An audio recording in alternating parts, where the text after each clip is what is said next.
Imagine this: two people earn the same salary, live in the same world, and have access to the same opportunities. Yet one achieves complete financial freedom while the other struggles their entire life. What makes the difference isn't intelligence, education, or even luck alone. The real difference lies in behavior. This is the central idea behind the psychology of money. A powerful and eye-opening book that reveals a truth most people overlook. Managing money isn't about what you know, it's about how you think. In a world obsessed with strategies, stock picks, and quick ways to get rich, this book takes a completely different approach. It dives deep into the human side of money, the emotions, habits, fears, and beliefs that quietly control every financial decision we make.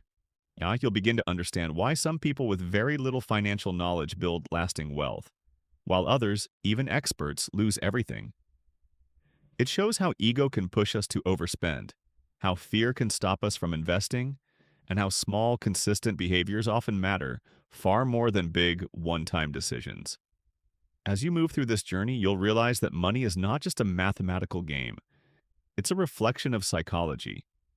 Every choice you make, whether saving, spending, or investing, is influenced by your mindset and past experiences. And once you start to see this clearly, you begin to gain control. Because true financial success doesn't come from mastering complex formulas. It comes from mastering yourself. Chapter 1. No One's Crazy. In the first chapter of The Psychology of Money by Morgan Housel, we are introduced to a powerful idea. No one is crazy when it comes to money.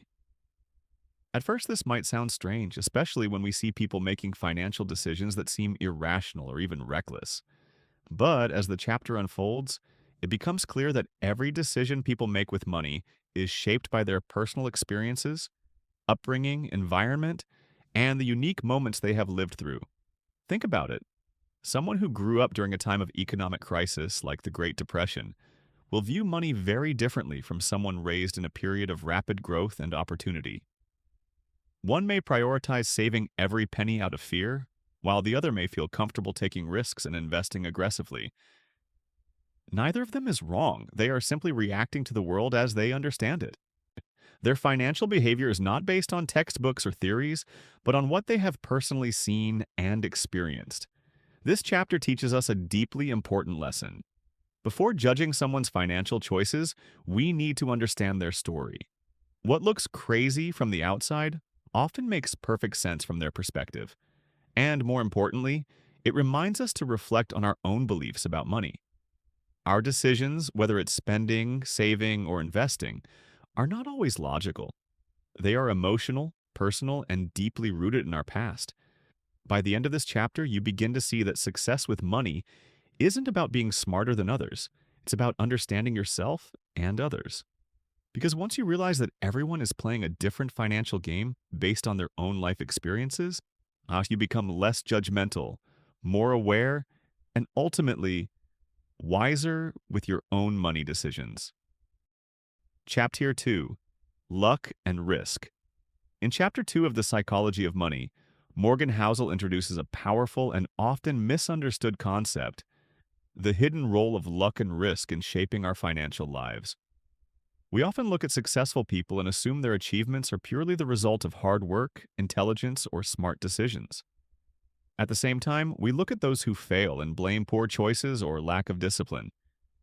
But the truth is far more complex. Both success and failure are heavily influenced by forces we cannot control. The chapter illustrates how luck and risk are two sides of the same coin. Just as someone can become incredibly wealthy due to being in the right place at the right time, and another person can lose everything because of circumstances they never saw coming. A perfect example of this is Bill Gates, who had access to one of the first computers at a young age, an extremely rare opportunity at the time. That early exposure played a huge role in his future success. It wasn't just talent, it was also timing and access, elements of luck that cannot be ignored. But on the flip side, risk is always present, even when things seem certain.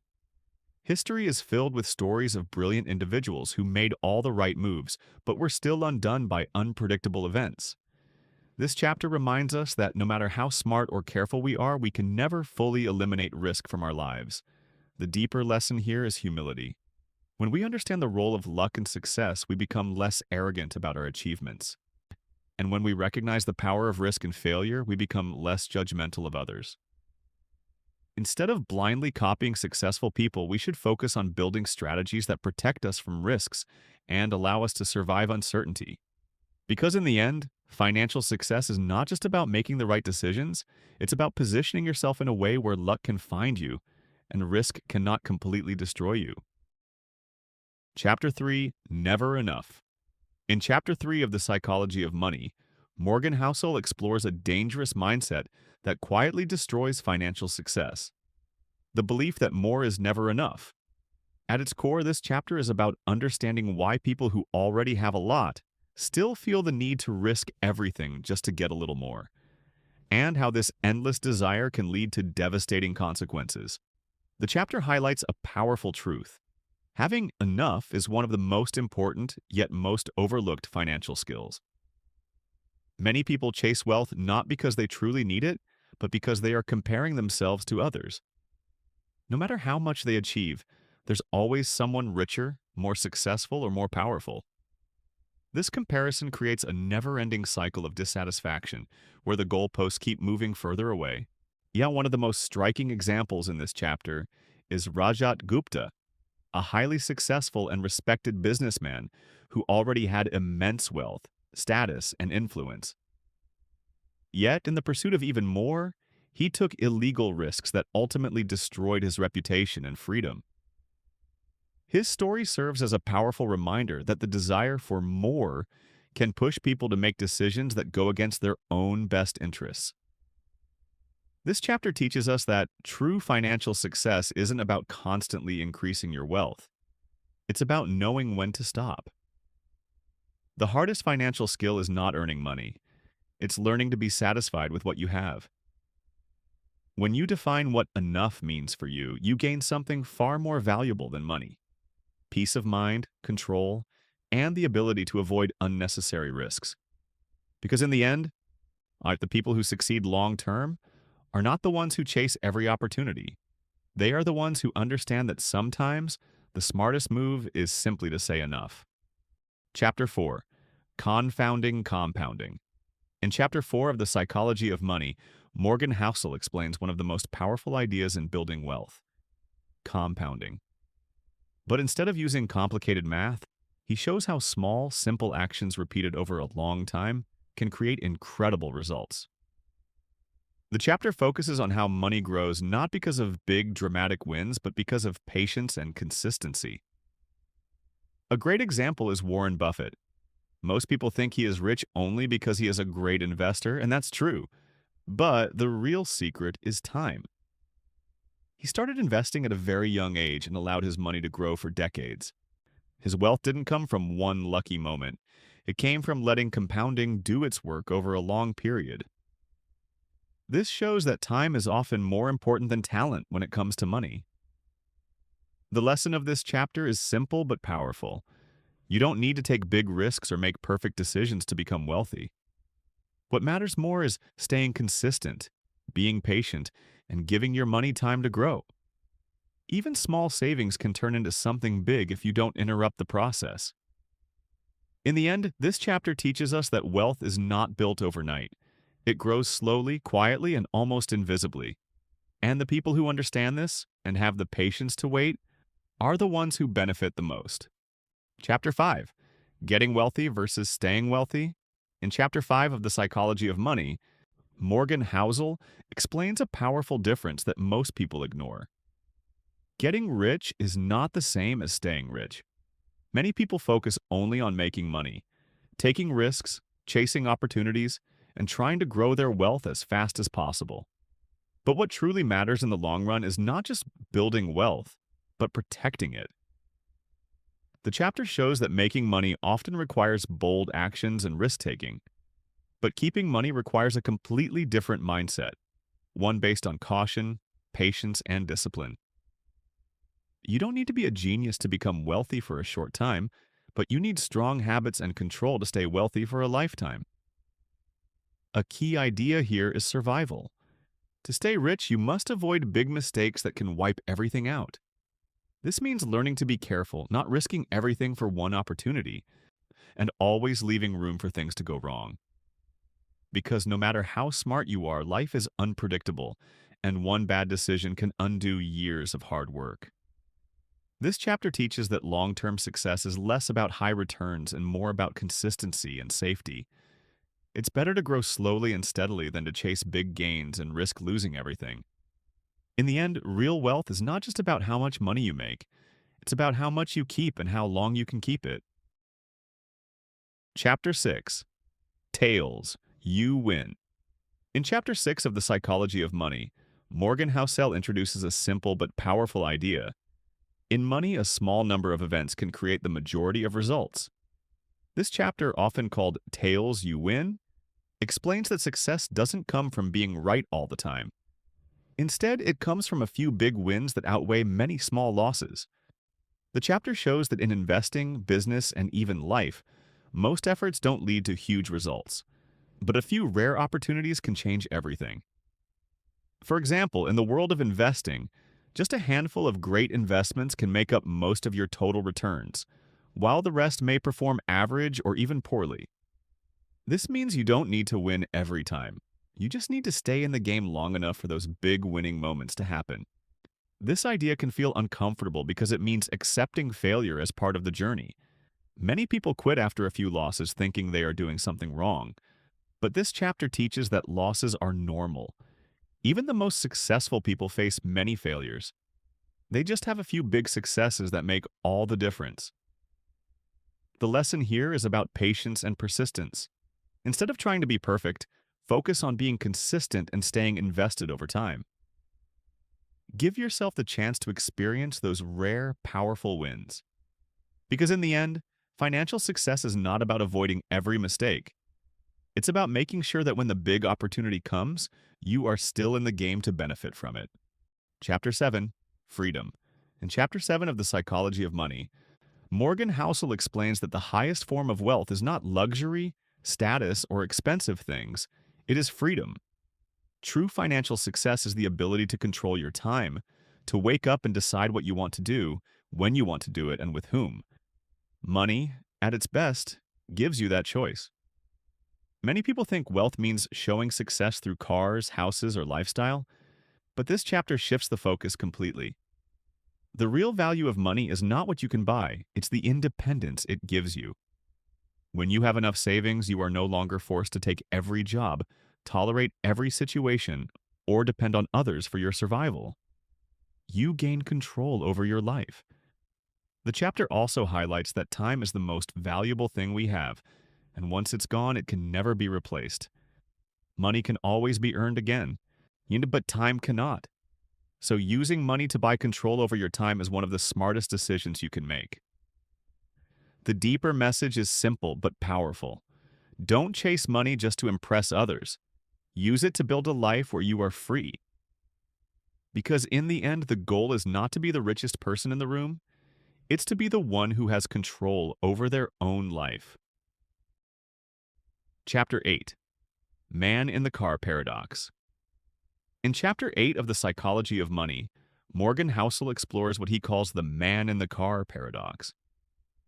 At first, it seems natural to think that wealth is about showing off, buying expensive cars, big houses, or flashy possessions so that others admire you.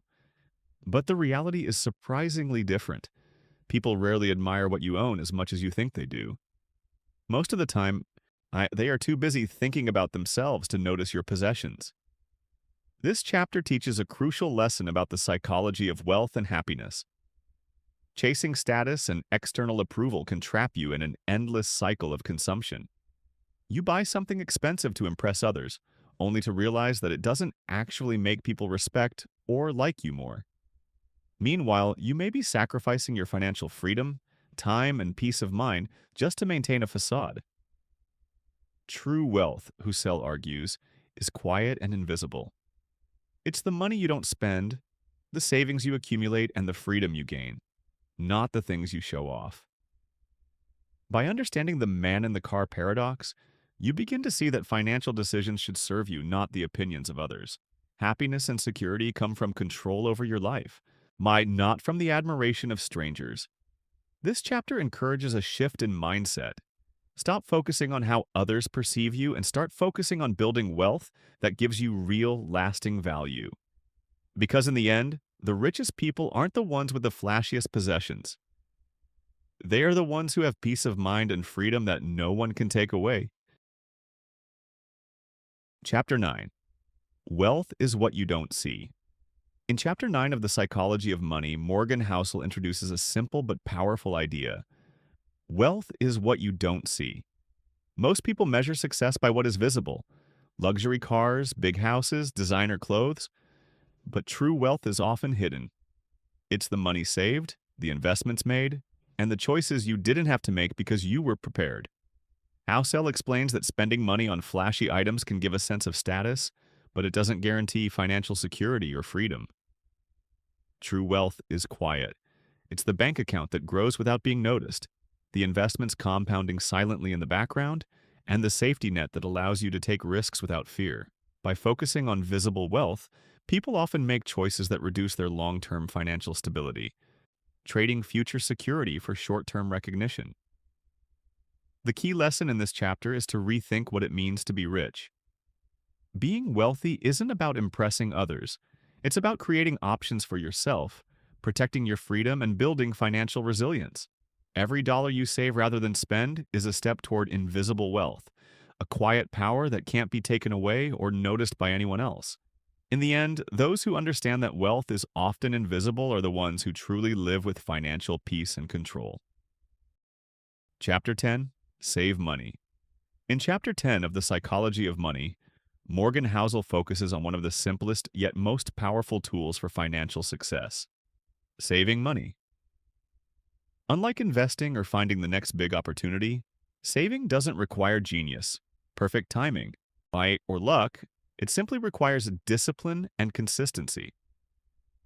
Housel emphasizes that saving gives you options, flexibility, and freedom, which are far more valuable than flashy purchases or status symbols. The chapter highlights that saving is not about how much you earn, it's about how much you keep. You can earn a huge income and still struggle financially if you spend it all chasing appearances or short-term gratification. Conversely, someone with modest earnings can build lasting wealth simply by consistently saving a portion of what they have. Every small amount saved compounds over time, giving you control over your future and a buffer against life's uncertainties. Housel also explains that saving is not just about preparing for emergencies, it's about creating the freedom to make choices. Money saved can allow you to take risks, you invest in opportunities, or even leave a job you dislike. In this way, saving is more than a habit. It's a strategy for life. The lesson is clear. You don't need to be rich to start saving, but saving is what ultimately makes wealth possible. In the end, the power of money lies not in spending it, but in having the discipline to save and let it work quietly for you. Chapter 11. Reasonable Rational. In Chapter 11 of The Psychology of Money, Morgan Housel explores a simple but profound idea. When it comes to money, being reasonable is often better than trying to be perfectly rational. Many people think that making money is about having the perfect plan, the smartest strategy, or flawless logic. But Housel explains that financial decisions are not made in a vacuum. They are made by humans with emotions, fears, and personal experiences. What matters most is creating a plan that you can stick with over the long term. This chapter emphasizes that it's okay if your financial strategy isn't mathematically perfect. The world is unpredictable, and trying to optimize every choice can lead to stress, mistakes, or even giving up entirely. Instead, focus on being reasonable, making decisions that align with your goals, temperament, and lifestyle. For example, someone may accept lower returns in an investment if it gives them peace of mind and allows them to stay invested during market ups and downs. Housel also highlights that patience, consistency, and avoiding unnecessary risk are often more important than chasing the highest possible returns. The lesson is clear. Financial success doesn't come from being perfect. It comes from making decisions you can live with over decades. By being reasonable instead of purely rational, You protect yourself from mistakes, stay disciplined, and create wealth quietly and steadily over time. Chapter 12. Surprise. In Chapter 12 of The Psychology of Money, Morgan Housel explores the idea of surprises in finance and how the unexpected shapes our financial lives. Housel explains that the future is unpredictable, and no matter how much we plan, life will always throw events we cannot foresee, both good and bad. This chapter teaches that understanding and preparing for uncertainty is one of the most important skills in managing money. The chapter highlights that history is full of surprises: market crashes, economic booms, wars, and technological breakthroughs. Investors and savers often underestimate how much these events can affect their financial outcomes. The key is not to try to predict the future perfectly, but to build resilience so you can survive whatever surprises come your way. By having a margin of safety in savings, investments, and lifestyle, you give yourself the ability to handle unexpected events without being forced into poor decisions. Housel's lesson is simple but powerful.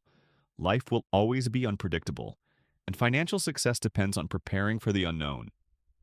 It's not about avoiding risk completely, it's about surviving and thriving through the surprises. By accepting uncertainty and planning with flexibility, you protect your wealth and maintain control over your life, even when the unexpected happens. Chapter 13. Room for Error.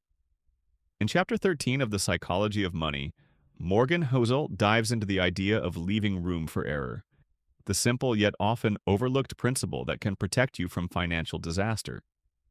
Life is unpredictable, markets are volatile, and even the best plans can go wrong.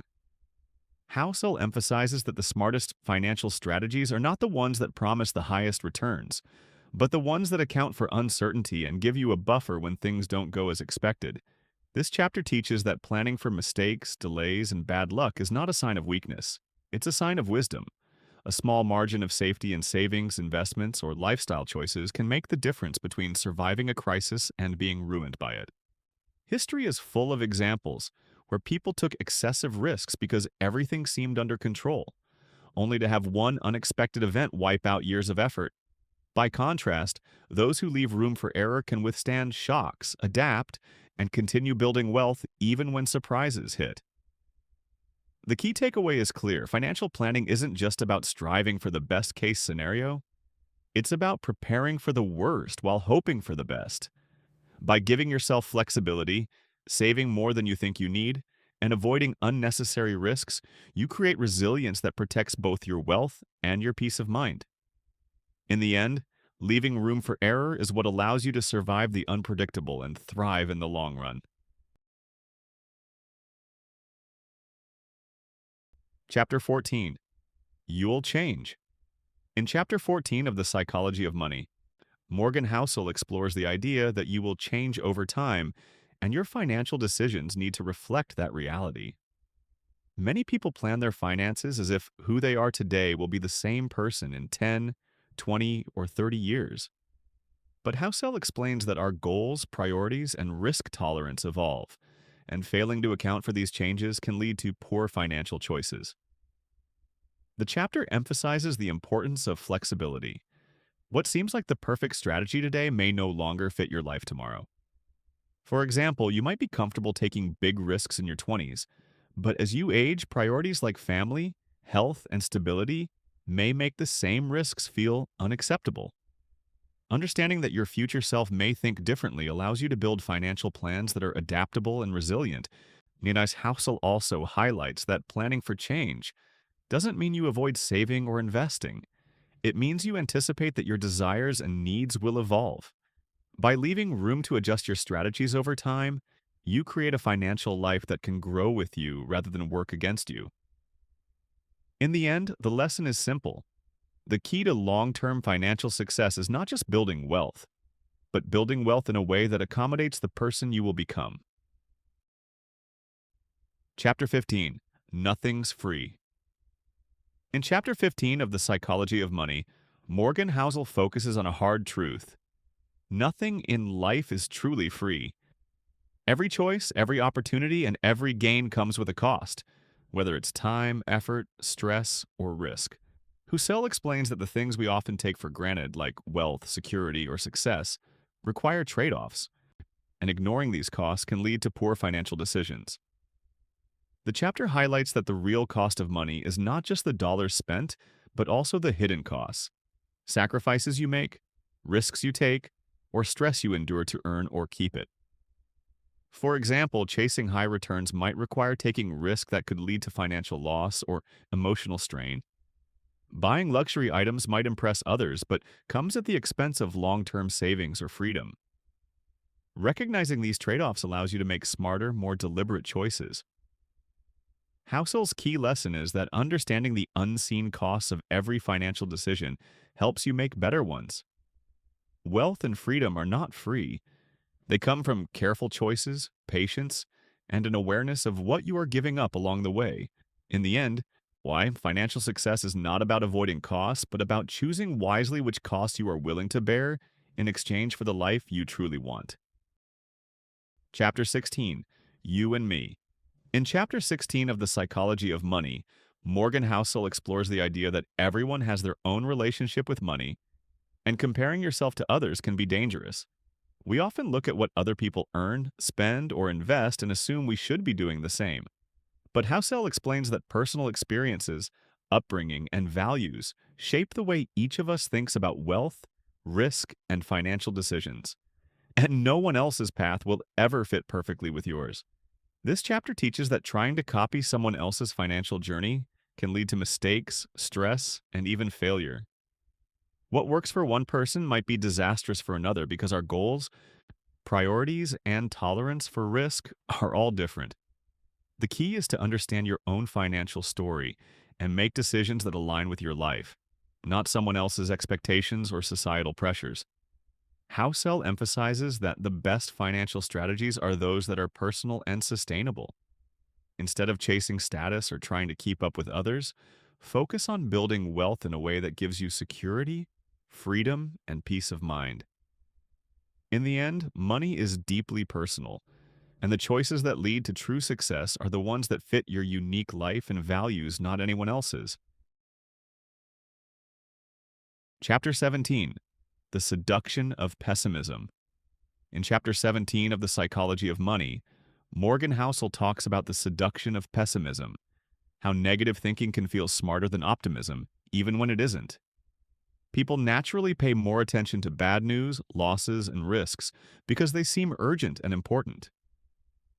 Pessimism sounds logical, while optimism often feels naive or unrealistic. But Husserl explains that this mindset can lead to fear-based decisions that hurt your financial future. The chapter shows that markets, economies, and life in general tend to grow over time despite setbacks. Optimism, patience, and trust in compounding are what build long-term wealth. When we focus too much on risks or what could go wrong, we may avoid opportunities that could help us succeed. The lesson is simple. It's okay to be cautious, but don't let fear and pessimism control your money decisions. Housel reminds us that a positive, long-term mindset is one of the most powerful tools in finance. Wealth is rarely built in a single bold move. It grows quietly over time. By balancing caution with optimism and staying consistent, you allow your money to work for you, rather than letting fear hold you back. In the end, optimism, patience, and persistence win more often than panic and doubt. Chapter 18, When You'll Believe Anything. In Chapter 18 of The Psychology of Money, Morgan Housel explores a powerful and unsettling truth. People will believe almost anything about money if it fits their story or fears. Human brains are wired to find patterns and explanations, even when the world is random and unpredictable. This means that investors, savers, and everyday people often make decisions based not on reality, but on narratives that make sense to them. What feels true may not actually be true, yet it drives choices, risks, and behaviors that have real consequences. Housel emphasizes that the financial world is full of uncertainty, and because we cannot predict the future perfectly, we fill in the gaps with our own assumptions. People latch onto stories about markets, trends, or other people's strategies, believing they hold a secret key to wealth. This can be dangerous because it leads to overconfidence and imitation, buying what seems popular or following advice without understanding the underlying risks. The result is often disappointment, losses, or missed opportunities. The chapter also explains that our own experiences heavily shape what we believe. Two people can look at the same event, a market crash, a financial boom, or an economic downturn, and draw completely different lessons based on their history, age, or circumstances. This subjectivity makes it easy to misjudge situations and assume that our view is correct, while ignoring the perspectives of others who may have seen the world very differently. The key takeaway from this chapter is humility. Recognizing that we will never know everything and that our beliefs are biased can help us make better financial decisions. By questioning narratives, staying flexible, and preparing for uncertainty, we protect ourselves from the dangers of believing too strongly in what should happen. In the end, understanding that human nature drives much of our financial behavior is more valuable than chasing predictions or trying to control outcomes we cannot foresee. Housel leaves us with a subtle but critical reminder. The stories we tell ourselves about money shape our actions more than facts alone. Being aware of this influence allows us to step back, make calmer choices, and focus on strategies that work for the long term, rather than being swept away by fear, hype, or overconfidence. It's not about knowing the future, it's about knowing ourselves and using that awareness to navigate uncertainty wisely. Chapter 19. All Together Now. In Chapter 19 of The Psychology of Money, Morgan Housel explores the idea that financial success is built by combining many small lessons and behaviors over time. Unlike dramatic stories of instant wealth or spectacular investments, real financial growth comes from consistent, patient actions repeated over years. Each decision, saving a little more, avoiding unnecessary risk, investing steadily, or leaving room for mistakes, adds up quietly, often without anyone noticing. Housel emphasizes that there is no single secret to wealth. Instead, it is the accumulation of small, smart choices that compound into meaningful results. Just like learning a skill or building a habit, financial success is rarely flashy. It comes from persistence, humility, and understanding that life is unpredictable. By embracing this approach, you prepare yourself to handle both good fortune and setbacks without losing control. This chapter also reminds us that patience and long-term thinking are far more powerful than chasing quick wins. Many people are tempted by shortcuts, flashy opportunities, or get-rich-quick schemes, but these often fail to account for risk, luck, and human error. True wealth comes from consistently making reasonable decisions, staying disciplined, and accepting that slow progress is still progress. The key lesson is simple. Focus on your own financial journey. Build habits that last and don't get distracted by others' successes or failures. By valuing small wins, preparing for surprises, and keeping your mindset steady, you create a life where money works for you rather than controlling you. In the end, wealth is less about dramatic moments and more about quietly, steadily putting together the pieces that lead to long-term financial security. Chapter 20, Confessions. In Chapter 20 of The Psychology of Money, Morgan Housel reflects on his own experiences and shares personal confessions about money, showing that even experts are not immune to mistakes, emotions, and biases. Housel emphasizes that financial wisdom is not about perfection. It's about learning, adapting, and accepting that everyone has blind spots. Even the most knowledgeable investors make errors, take risks they shouldn't, or act emotionally at times. Recognizing this helps us approach money with humility rather than overconfidence.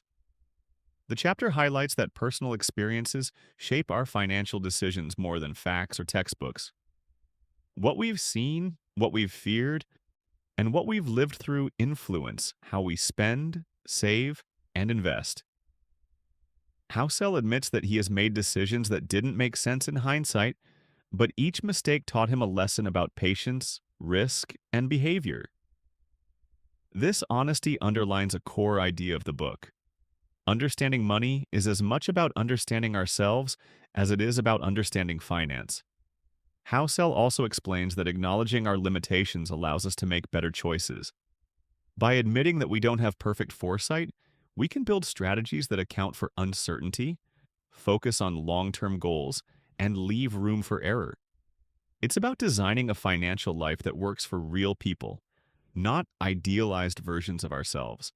The key takeaway from this chapter is that financial success isn't about being flawless, it's about self-awareness, consistency, and learning from experience. By accepting our own fallibility and building systems that protect us from mistakes, we create resilience. In the end, Housel's confessions serve as a reminder that money is deeply personal, and wisdom comes from both reflection and action, not just knowledge conclusion. At the heart of the psychology of money lies a simple truth. Financial success is not determined by intelligence, education, or complex formulas. It is shaped by behavior, patience, and the choices we make every day. Money is not just numbers on a screen. It is a reflection of our emotions, our experiences, and our understanding of risk, luck, and time. Morgan Housel teaches us that wealth is often invisible. It's the savings we don't spend, the freedom we create, and the quiet control over our lives that most people never notice. True financial security comes from consistency, humility, and the willingness to prepare for the unexpected. It comes from learning to be reasonable, leaving room for error, and understanding that our own beliefs and experiences will shape our decisions in ways we cannot always predict. The book reminds us that money is deeply personal. Comparing ourselves to others chasing status or trying to follow someone else's path rarely leads to happiness or long-term success. Instead, it's the small, patient decisions saving a little more, avoiding unnecessary risk and letting time and compounding work their magic that build real, lasting wealth.